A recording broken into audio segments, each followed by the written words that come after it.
There's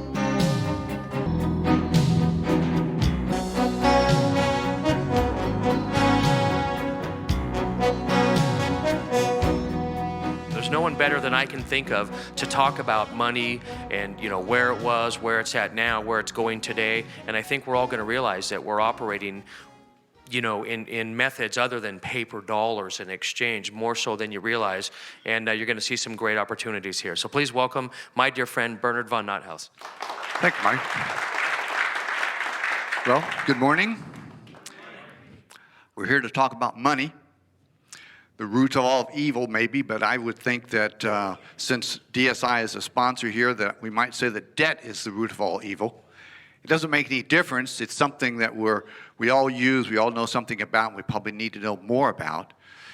It is, what we'd like to say is we'd like to have so much money that we would have, that nebulous amount of money that didn't make any difference if our car broke down or if there was a problem. We could pay for it, and we don't want to deal with that problem anymore.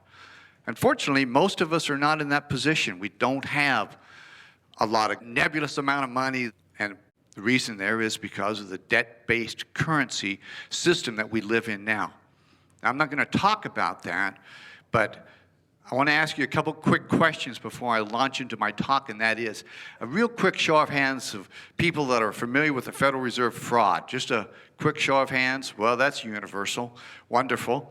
The second question is, who heard about the Liberty Dollar before they came today? Wow, that's great. Okay. Now, NORFED is the organization that actually distributes the currency. It's an acronym, NORFED. Stands for the National Organization for the Repeal of the Federal Reserve Act and the Internal Revenue Code. Kind of a long title. As you probably know, they both came in same year, 1913, which was a bumper year for those guys. NORFED is an outgrowth of my work that I did at the Royal Hawaiian Mint. I was the mint master at the Royal Hawaiian Mint for 25 years. And during that time, I designed, developed, and marketed numismatic and financial instruments.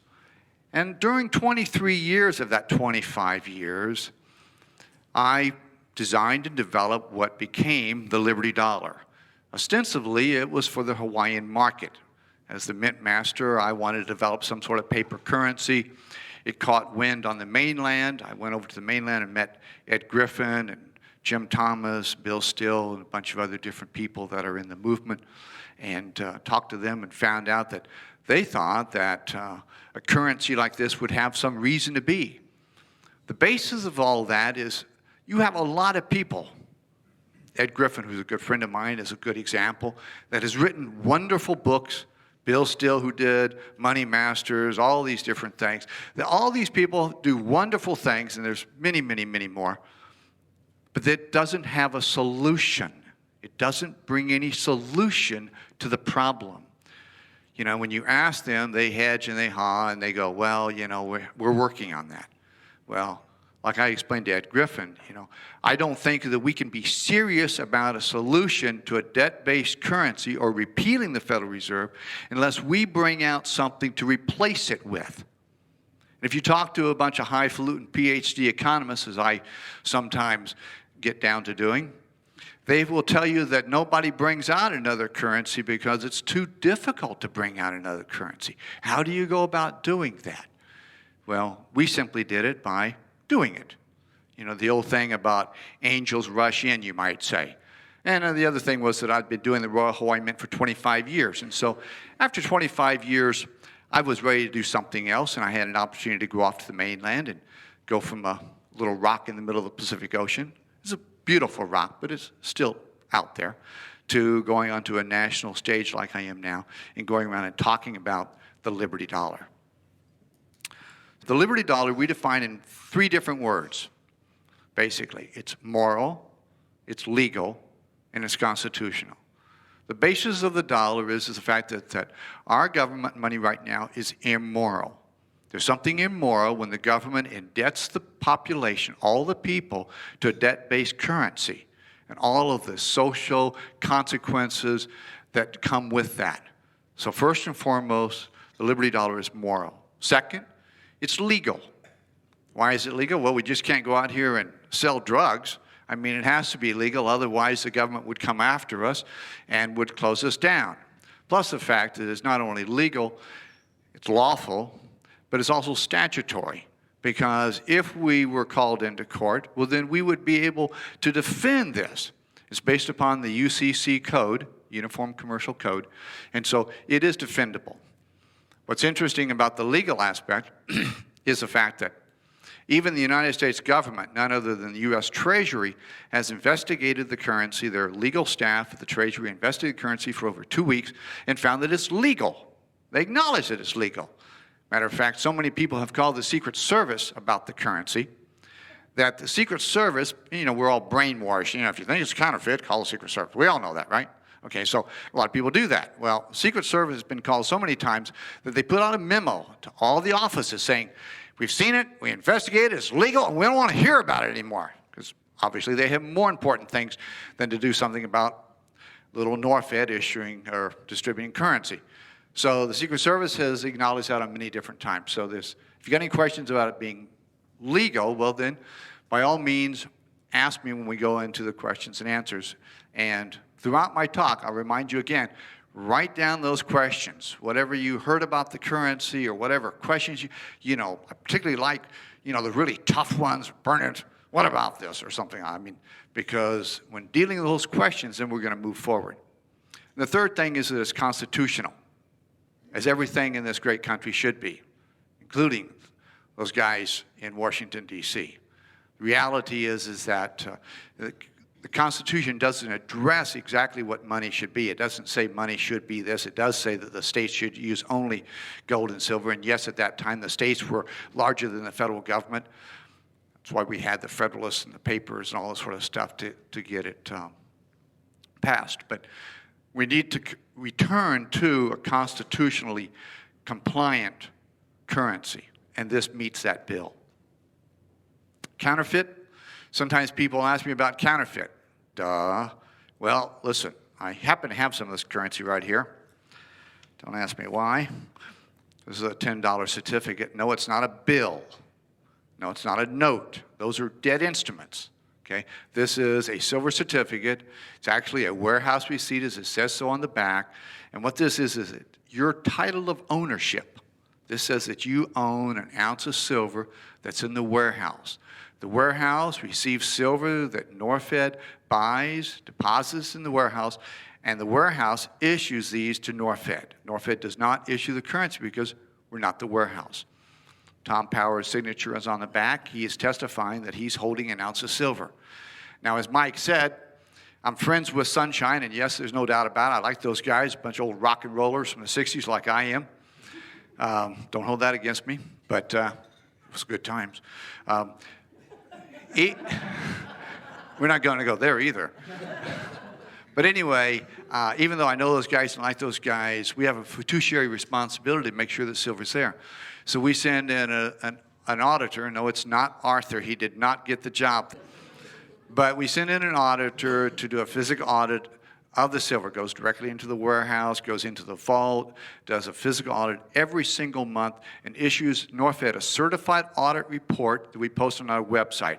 And we have done that since day one, so that you can take this certificate and get the silver that's in there. Does this look like any currency you've seen before? Does it look like Federal Reserve, those dreaded Federal Reserve notes? No. You know, but so it isn't counterfeit, is it? No. But a lot of people think that because it isn't like the currency, it must be counterfeit. But counterfeit means that we're copying something, which is actually pretty cool, because if someone did copy this, well, then we're protected by the counterfeit laws, and we'd have the Secret Service on our side. Well, they're on our side right now, actually. The Secret Service has never done anything to harm NORFED. Matter of fact, on many different occasions, even in newspaper articles, they've been, can't say they've been supportive, but they've been honest, which in itself is supporting the law. So, in any case, now you can't counterfeit it. What's really happening about the currency right now is the fun factor. The fun factor of using the currency. If you want to take action, obviously you already know about the Federal Reserve, and you really want to take action, you want to do something, well then, what I'd encourage you to do is become a redemption center and start using the currency. Now, you don't have to become a redemption center to use the currency. As I will explain in a moment, there's definite advantages to that. So what we're finding is that there are about 10 to 20,000 people using the currency already. A lot of people like the Silver Liberty. Other times people like the paper. They're taking it out there and they're simply putting this on the counter. This has a large $10 face value on here. And we have thousands and thousands of stories on our website, success stories about using the currency. And we put them in there complete with the misspellings and the grammatical errors and everything, so they're really genuine. We don't go in there and clean them up or anything. We let people hang themselves in terms of their own grammar. We all do, don't we? Any case, there's a whole fun factor about using the currency. And why? Because the currency itself is 100% backed and 100% redeemable in gold and silver. Plus the fact is that it exchanges on a one-to-one basis with Federal Reserve notes. Now, why did we do that? Well, we did that because even though Europe, before the euro came in, they were used to doing exchanges from francs to marks to pounds. But we don't live in that environment. The merchants in the United States don't live in that environment. So we had to make it on a one-to-one basis because the 500-pound gorilla over here with the $8 trillion is really much bigger than the little NORFED over here. But let's face it, 4 years ago, you didn't have a choice at all. And now you have a choice. The choice actually comes down to, do you want to use this dollar over here, which is backed by nothing, depreciates in value, and is the supreme tool of a totalitarian government, or do you want to use this dollar over here, which is 100% backed and redeemable, and an example of the free enterprise system and constitutional? Do you want the blue pill or the red pill? That's really the choice right now. And they exchange on one-to-one, so it makes it really easy in commerce. So now, I want to share with you a story because I go on and I travel around. I've been traveling around for about 4 years. A little road weary at this point, but I was hanging out with some boys down in, I think it was the Carolinas. It was out in the country. We met in one of those little diners out there in the woods and hunkered down, and there was 4 of us, 3 redemption centers, and I'm a redemption center too, 4 redemption centers. And we were talking story. And a gentleman down at the end of the table, he just didn't ever say anything. He sat there with his baseball cap on, and he just kind of kept eyeballing me, And pretty soon there was a lull in the conversation, and John speaks. He goes, "Bernard?" I go, "Oh." John speaks. I said, "Yes, John." He goes, "I really like this currency." I said, "That's great, John." He said, "But I got one question for you." I said, "Okay, well, what's that?" He goes, "I just don't know what to do with it." I said, "Well, John," I said, "you're a redemption." "Yeah, I'm a redemption center. That's why I became a redemption center, because I like the currency." I said, "Okay, well, if you don't know what to do." "No, I don't know what to do." "Okay, well, John," I said, "what do you do?" He goes, "Oh, I got a store out there." And I go, "Out there? We're already out there." "How much more out there are you talking?" "Well, there's nothing around it for 20 miles. I said, "That's out there, all right, John." I go, "What kind of store is it?" He goes, "Oh, we sell beer and gas." And I said, "Yeah, I think I've been to one of those stores." He goes, "Okay." I said, "And you're sitting out there and you don't know what to do with this currency?" He goes, kind of looks at me rather sheepishly, and he goes, "No, I don't." I said, "Well, did you ever notice that, that you can get that, you get the currency as a redemption center, you get that currency at a discount?" And he goes, "Yeah." And I said, "Well, did you ever notice that these silver certificates, they fit in your cash register?" I said, "You got a cash register?" "Well, of course I got a cash register." Little insult. And I said, "Well, did you ever notice they fit in there?" And he goes, "Well, if you say so." And I said, "Well, yes, I'm going to say so because I've tried them in cash registers, and we have them at other cash registers." And I said, "So you get the currency at a discount, and when you offer it to people, they take it, and you make your profit. You make back your discount. You get it at a discount, you use it at a profit." So he's mulling that over a little bit. Ask her a couple other questions. I come back to John. I go, "John," I said, "do you have any of these silver liberties?" He goes, "Yeah, I think I got some of those in my welcome pad." I said, "Yes, sir, you did." I said, where are they? He goes, well, I got them home in the drawer. I said, John, I said, I'm going to have to make a record about that. I said, you know. He says, yeah, that's not where they're supposed to be. I said, no, they're supposed to be in your cash register or in your pocket. I said, did you notice that you can get these at an even steeper discount because we don't have to print the paper, inventory the paper, and do all this stuff? And he goes, yeah, something like if I get 10 of them, I get them for $9 a piece or something. I said, yeah. I said, you know. I said, but if you got 100 of them, you get them at $7 a piece, $7.50 a piece. He goes, well, why would I want to get 100 of those things? I said, well, John, does anybody ever come into your store and buy a six-pack of beer and give you 20? Oh, all the time. I've probably been guilty of that one a couple times myself sometime in my life, you know. Anyway, so he says, I said, yeah, all the time. I said, well, John, I said, you know, do people around there know you? I go, well, everybody knows me. Got the only store in 20 miles.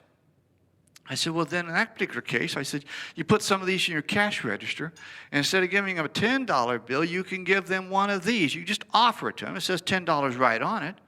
I said, more than likely, they will take it, and if they brought it back, you'd take it back, wouldn't you? And he goes, well, sure, it's $10. I said, right. I said, so what's going to happen? How much money you make on that beer? He goes, I make about 60 to 80 cents, depending on what type of beer it is. I said, well, then, John, I said, when you make change and you're using the Liberty dollars, you make $2.50. That's 20. I didn't even get the phrase 25% out of my mouth when he jumps up and he goes, that's more than they make on the beer. Matter of fact, it's about 400% what he makes on the beer. When John realized that, rushed to the phone, ordered 100 silver liberties, came back to the table. You know, he couldn't wait. Matter of fact, he was running through about 100 silver liberties a week. Well, that's $250, $1,000 a month, cash money in your pocket. I mean, you know, that isn't too bad, you know. But you don't have to be a merchant either to use the currency at a profit, okay? You can just be a regular person like I am. Put some in your pocket. You know, you simply offer it when you buy gasoline and stuff. I made an announcement in the newsletter a few months ago. Oh, national chains don't accept the currency, you know, stick with mom and pop, you know, trying to get people focused. Well, I got flamed back. Mike Simons down in Texas sends me this email. What do you mean, Bernard? I had to drive over to Austin here last weekend. I spent $700. I never spent a single Federal Reserve note. And he gives me a list. Texaco, Walmart, Pizza Hut. Are there any of those places around here? Maybe. Anyway, he gives me a list of all the national firms that he used the currency at. Now, can you use it at all those firms all the time? No, you can't, because the currency is voluntary, and it varies depending on who you get, and it also varies a lot about how you offer the currency. If you went in there and, you know, you had longer hair than I did, and you looked like you were in rags, and I mean, you look like I did 30 years ago, you know, and you went, oh, would you take this from him? Well, then obviously, you know, the merchant's going to have a certain amount of prudence about this, and he goes, who are you? So anyway, if you just take it in and toss it on the counter, common, that just last week we brought out our 2003 Silver Liberty, and we added the toll-free number and the website to the piece so that people could find the currency easier. Duh, it's an ad specialty item for those who know about ad specialty items, you know. From day one, we have had the URL and the toll-free number on every certificate. And we know it circulates a lot because a lot of banks, when this is deposited in the bank, call us. It's a toll-free number. These banks are cheap, so they're going to call a toll-free number. You know, they're going to talk about exchanging this. But so that's why we know that McDonald's has taken this many different times. They call back. They call us up. Hey, I'm so-and-so bank. You know, we got a deposit here from McDonald's. We got some Liberty dollars in there. Well, praise the Lord. Well, yes, but what are we supposed to do with them? I said, well, they're just function one-to-one. You just offer them to your customers. Long pause. Can we do that? I go, sure, you can do that. Okay. Obviously, the currency is not depositable in the bank because this is a currency that was designed and developed specifically to function outside the banking system, because the banking system is the problem. You know, we don't want to have anything to do with their debt-based bullfeather money. We want to have our own money. And that's what's really neat about what the Liberty Dollar brings to the stage is that, hey, we get to have our own money. And when their money goes down, our money goes up. That's why we call this money the inflation-proof currency. So regardless of where the price of silver goes or how bad the US dollar goes down, this currency here is designed to not only to prosper, but to also function on a one-to-one basis with the Federal Reserve notes. So now if I've confused you about that statement, that should open the door for a question or two. Okay, so let's see here. So we ask you, straight out, do you want to make money, do good, and have fun? If you do, well then, you should think about becoming a redemption center. Now, as I said before, anybody can use the currency. You can call it NORFED. You give us 10 Federal Reserve notes, we'll give you 10 Liberty dollars. But why get it on a one-to-one when you can actually make a lot more money in using the currency and getting it at a discount? So the difference is becoming a redemption center. Very simply, it costs $250 to become a redemption center. Out of that $250, you immediately get back $100 in Liberty dollars. That way you got something to show your friends and use yourself. Second $100 goes to your sponsor. You have to have a sponsor. Okay? And NORFED retains the other $50. So now what happened? You spent $250, you got $100 back, so now you're upside down for $150. Well, NORFED is as opposed to redemption centers being in debt as opposed as we are to the debt-based dollars, debt-based economy. So what do we ask you to do? We ask you to sponsor 2 redemption centers. Sponsor 2 redemption centers, get $200, now you up $50, and you get all the rest of the currency at a discount. Pretty simple. I imagine that everybody here knows 2 people that you get together with and you talk to or complain about what's happening with the gross federalization of our country. Well, guess what? It'll probably get worse because the money's going to get worse because, you know, they blew out a whole lot of money for 9/11. They're blowing out a whole lot more money, and they're blowing out a whole lot more money. So as a redemption center, you get it at a discount, you use it at a profit, you sponsor more people, you make more money. It's kind of like you already know about the Federal Reserve. I would say that you are already a patriot. I guess that's why they named it the Patriot Act, so it'd be against us. But in any case, I mean, it's against the people, isn't it? Right. Okay. So what NORFED brings to the equation here, which is really simple. It's a simple solution. That is, stop using their money and start using our money. But guess what? You get to do what's right, and you get paid for it. Gee, what an American model that is, you know. I mean, that's pretty wonderful stuff. So you share it with your friends, and the organization grows and keeps growing. But I have to tell you that getting redemption centers is very much like dating. If you don't ask, you don't get. So I guess I'm talking to the men in the audience, and I'm glad to see there's so many women in the audience. But as you know, in this society, we're educated that the ladies have to be asked to dance, they have to be asked out on a date. Well, it's the same thing with getting redemption centers. Redemption centers don't just kind of volunteer. Well, we do get a lot of volunteers, but you know, if you show this to your friends and you don't ask them to become a redemption center, well, in most cases, they won't get it. I'll tell you, there's no instantaneous cognizance that happens here. They just say, oh, that's cool, you know, but if you ask them, and because you're using it and they can use it, and don't be deceived that you know, well, Joe down the street or in this town is already a redemption center. Duh. Every single person who uses those dreaded Federal Reserve notes should become a redemption center, because it's only through growing a national organization which is large enough and using enough money that the government does exactly what they did with Prohibition. During Prohibition, said, hey, I just want to have a beer. Is anything wrong with having a beer? I hope nobody here is going to hold that against me anyway. But anyway, back in those days, what was that, about 40, 50 years ago, 60 years ago? Anyway, when the people then voted by saying that, and they didn't vote, they just simply went down to the speakeasy and got a beer. When they voted by their actions, well, the government did what they had to do, and that was to follow the will of the people. So if we start using this currency, well, then the government will gradually get the message, and they will change what they've been doing. But if we don't use the currency, well, then they won't get the message. So my point here today, if I really have a point, and that is to explain the program, answer your questions, and urge you to become redemption centers, because that's how the organization grows. Now, primarily the currency is backed up by silver. Now, we do have gold certificates and we have gold liberties that back them up, but primarily silver backs up the currency. Why? Well, because three different reasons. One, when you turn in this piece of paper, oh, by the way, let me add a little PS here to my story about John out there in the woods. I told John that when he started using the currency, that it would act as a traffic builder for his business. You know what John asked me? He says, "What's that?" I said, "Don't worry about it, John. Start using the currency, okay?"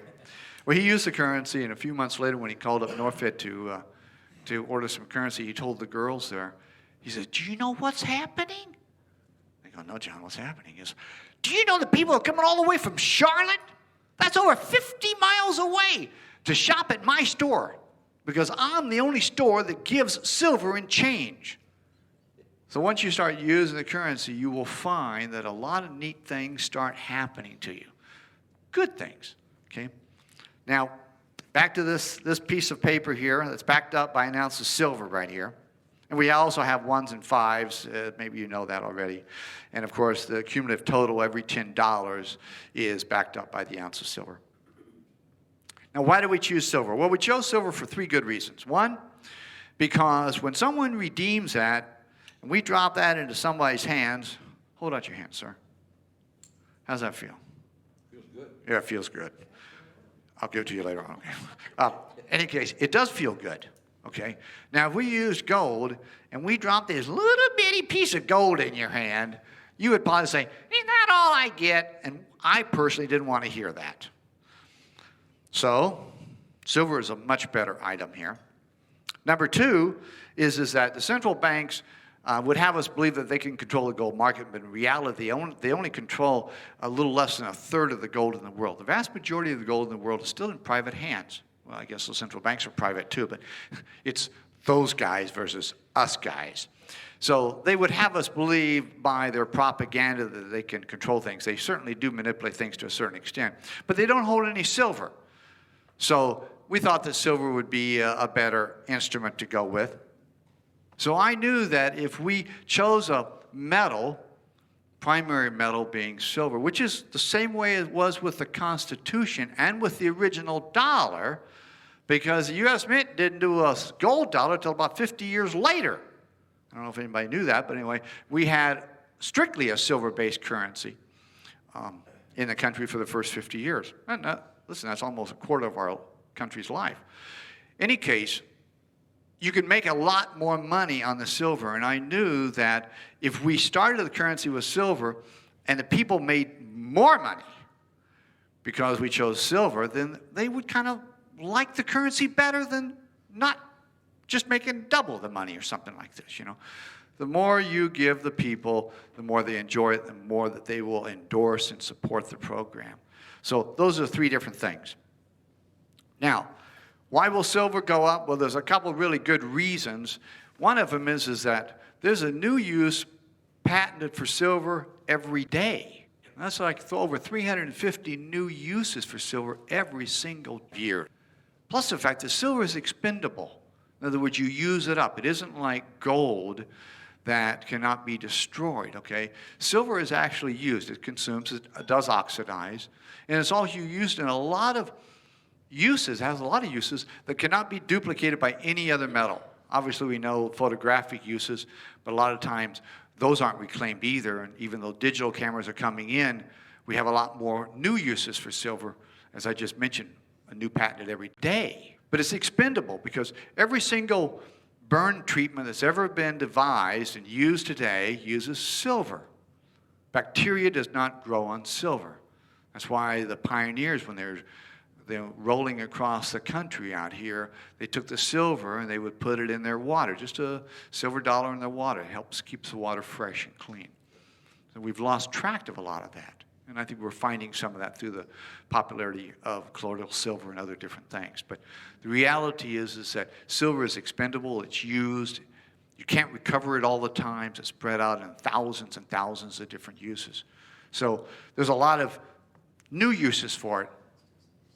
And although I'm a proponent of a gold-based currency, because it doesn't oxidize, it doesn't go away, I don't think gold is the best currency today. Because let's face it, it looks like most of us are over 40. You know, a lot of us are over 50.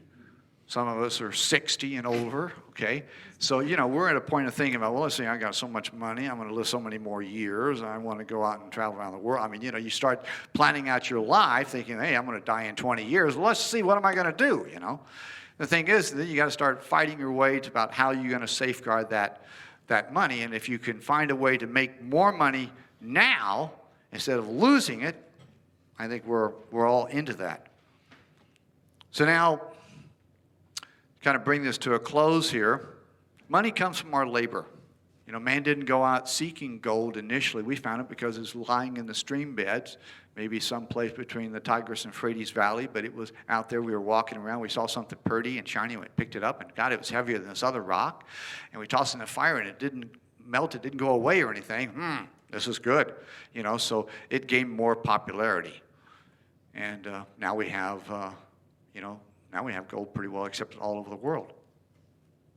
So we're going to go through a process now of having gold, having a gold standard, going off that, going through fiat currency. We're going to have to deal with this gigantic bubble out here. We got all this fiat currency, and it just isn't the U.S. $8 trillion, but it's all the euros and it's all the yens and wons and everything else out here. It's all those currency. It's all fiat currency. We need to get back to value. So what are we going to be watching? We're going to be watching a globalization of a revaluation. It isn't just you and I and a few other people. Often I get asked when I'm out here talking, gee, is there any other group of people that's realizing the same thing we're realizing about the debt-based system and about what's happening with our government? Well, as a person who does probably about 200, maybe at least 200 one-night stands a year, I can tell you that we're not alone. What you don't read about in the newspapers is that there's thousands of groups like us, night after night after night, varying sizes, larger and smaller, all over the United States. You know, it's a massive realization. And what's fueling this? Well, what's fueling this is the internet. It's the digitalization. What's happening, not only just to our country, but to our lives, to the emails that we share, and to the internet. Now we can get online and we can find out about the truth about the Federal Reserve at a moment's notice. More than that, I wrote an economic research paper. Interestingly, it was dated September the 11th, 1974. And in those days, we couldn't go out there and find out about the Federal, I mean, you know, we had, computers weren't even hardly around. We didn't have one in our home at that time. Didn't travel around with one. There's been a massive change in terms of the access of the information. So I like to point out it isn't just an information explosion that we're going through. We're actually going through a truth explosion. You can go out there and you can find out the truth about the money. And you can find, as a lot of people are now, they're finding out that they can actually get a different money. And they're finding us. So now where's the digital dollar? Or where's the Liberty dollar going? It's going digital. Over 98% of all transactions happen in digital form. In other words, you don't go out there and trade a piece of paper for something else or use a piece of specie, a piece of silver for a transaction. We put it on our credit cards. We do a wire, an EFT, or write a check. All those are digital forms. Okay? Over 98%. So I knew, as the monetary architect who designed and developed this currency, I knew that we had to have a digital form of this currency for it to prosper.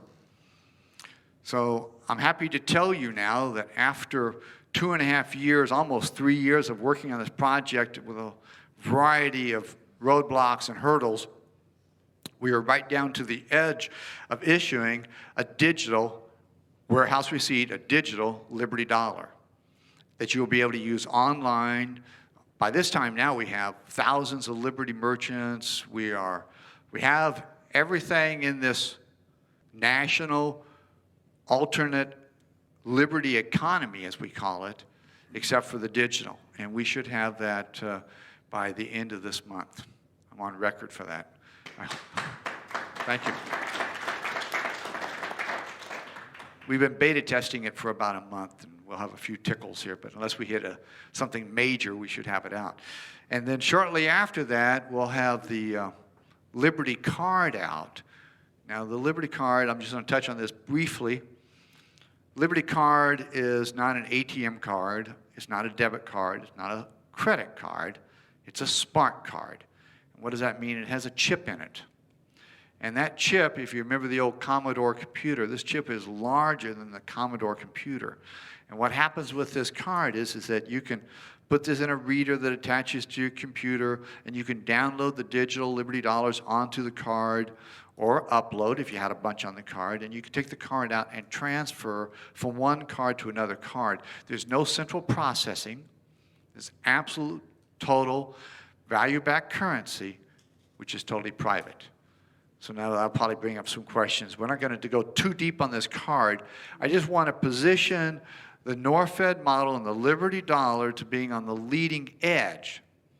And for those of you that are familiar with e-gold, let me just address the other digital currencies, because there's actually 4 different digital currencies out right now.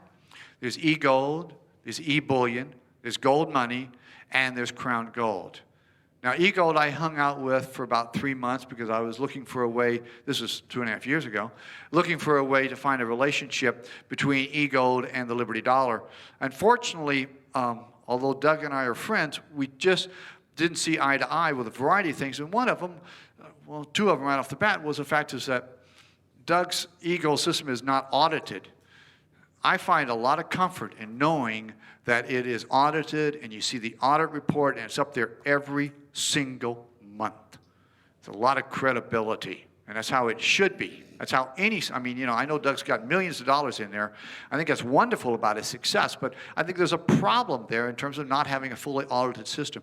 Also, the way Doug has structured it with only a username and a passcode, and you spread that around, it makes it easier to hack into the e-gold system, and it has been hacked into. The other thing is you can't redeem out of that system unless you got a 400-ounce bar. Well, excuse me, 400-ounce bar is about $100,000 plus. Maybe that might be a little bit over most people's heads, you know. Okay, so anyway, I worked with Doug and his organization for 3 months or more, and ultimately found out that that just wasn't going to work. Doug is not as dedicated, I don't think, as NORFED is in terms of repealing the Federal Reserve, although we do see eye to eye the need to make those changes.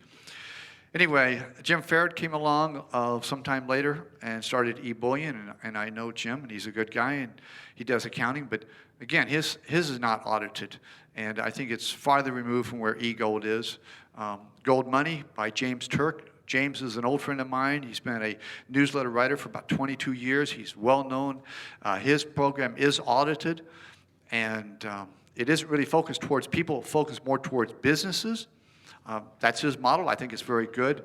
I think Gold Money is an outstanding example, and it's actually a result of about maybe more than 10 years that James worked on that before he actually brought that to market about 1.5 years ago. And the last one is Crown Gold. That actually is an outgrowth of 3P Gold. I'm the person who designed and developed 3P Gold. I know that one real well, and I like it, but when it merged into Crown Gold, and Terry Neal is the person behind that. Terry Neal is a well-known national writer, very bright guy. He wrote The Offshore Solution, The Offshore Advantage, Barter, and the Future of Money. I think it's a little too expensive. To be honest with you, it's $2 to make a transaction versus 50 cents in terms of e-gold, or up to 50 cents in terms of e-gold. So the NORFED digital currency is totally different than those, because all 4 of those currencies you buy at a premium over the spot price, okay? And you have to deal in grams of gold, which often makes it very difficult when you're talking about on a retail basis. NORFED's Liberty Dollar, digital Liberty Dollar, is different because of this phrase: buy it at a discount and use it at a profit. And there's only 37 cents over $10. Anything below $10 payment is free. So people that are making micropayments and things, you can make this in this currency and it's free. And it functions on a one-to-one basis with a Federal Reserve note. So it is easy to use and you can profit from it. Because when you're using eGold, you're not making any money when you're using eGold. You know, in this particular case, when you're using digital Liberty dollars, if you sponsor people and they get the currency, well then you get 10% because every time that you exchange Federal Reserve notes into digital Liberty dollars, redemption centers get a 10% discount. That's pretty good. And when your sponsorees exchange, you get a 10% referral fee. So what that means is that if you sponsor just one person who uses the same amount of Liberty dollars, digital Liberty dollars, as you do on a monthly basis, you'll be getting effectively a 20% on your money. That's not annual, that's ongoingly. Gee, that isn't too bad. Plus the fact that if you sponsor 9 people, counting yourself, you'd be getting your money for free. If you're an organization and you sponsor 100 people or an individual sponsor 100 people, you probably have so many Liberty dollars that you would just be living on Liberty dollars. Take Maine, for example. In Maine alone, there's over 250 Liberty merchants where you can buy anything from airplane tickets to zithers, anything from A to Z in Maine. Now, okay, probably not many of us live in Maine. I've been there once. But the reality is with digital dollars, it doesn't make a difference. You're just going to email them over the dollars or click on their button on their website and send them the dollars, just like that. So there's some basic differences between the NORFED digital currency and the other 3 digital currencies, other than the fact that it's based on silver. Let's see here. I guess finally, I'd like for you to become a redemption center and remind you of what Edmund Burke told us about 250 years ago. What Edmund Burke says, the only thing necessary for evil to triumph, that'd be good for good men to do nothing. Well, I'd like to add that certainly goes for women today also. You got the vote, you got the money, I guess. It's necessary that we all make that decision to support value. I ask you to come and join us online at www.norfed.org. We have an affiliate program, so you can sign up your sponsorees anywhere, anytime, over the internet. And you'll get, it has persistent tracking, so if they don't sign up the first time, they come to the NORFED site because you sent them there, then they will still be identified as your sponsoree. Or you can call toll-free, 888-421-6181. 888-421-6181. And probably last, I'd make a recommendation if you're interested in digital currency because that's really where the money is going. 98% of all the transactions. I mean, we are very close to having a non-paper currency in this country. All we need is one more 9/11. We'll probably be over the hump on that one. In any case, Richard Rahn, a PhD out of Columbia University and a fellow with the Discovery Institute, wrote a book titled The End of Money and the Struggle for Financial Privacy. If you haven't read that, then I would encourage you to get a copy of it. I know laissezfairebooks.com and Amazon both carry that book. And I can paraphrase that whole book down into one sentence as I did for somebody else yesterday, and that is that on the dust cover it simply says that digital currencies have far outpaced the government's ability to keep track of them, period. And what that tells you is that the genie is already out of the bottle. eGold is growing at about a 20% rate per year, which is pretty phenomenal. And I hope that NORFED enjoys a rate like that also. It certainly attracted a lot of attention when we haven't been in the digital phase already. Folks, Bernard von NotHaus.